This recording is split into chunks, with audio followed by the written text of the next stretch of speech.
इस संसार में आने वाला प्रत्येक बालक संपूर्णतः संस्कार रहित होता है। उसके अंतर पर ना किसी अच्छे संस्कार के चिन्ह अंकित होते हैं, ना ही बुरे संस्कार के। अर्थात जन्म से बालक में ना कोई गुण होता है और ना ही कोई दोष।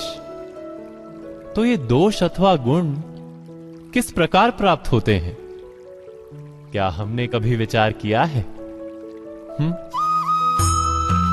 जो बात माता पिता के मुख से निरंतर सुनी जाती है, वही बात उनकी संतानों के हृदय का संस्कार बनती है।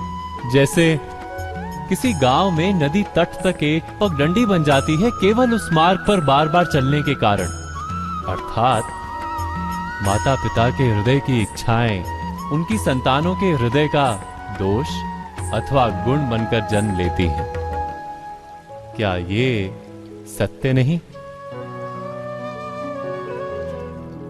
पर फिर भी जब उनकी संतानों में कोई दोष दिखाई देता है तो माता पिता आश्चर्य और दुख से भर जाते। माता पिता का हृदय ये प्रश्न करता है कि उनकी संतानों में ये कुसंस्कार आए कहां से। सत्य तो यही है कि माता पिता अपनी संतानों को अनजाने में ही कुसंस्कार के बीज दे देते हैं, जो उनके संतानों की हृदय भूमि पर कुसंस्कार का वृक्ष बनकर उगता है।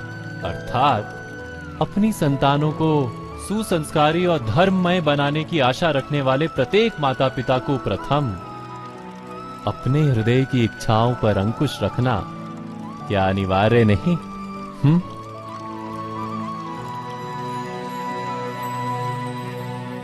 प्रत्येक माता पिता इस पर विचार अवश्य कीजिएगा।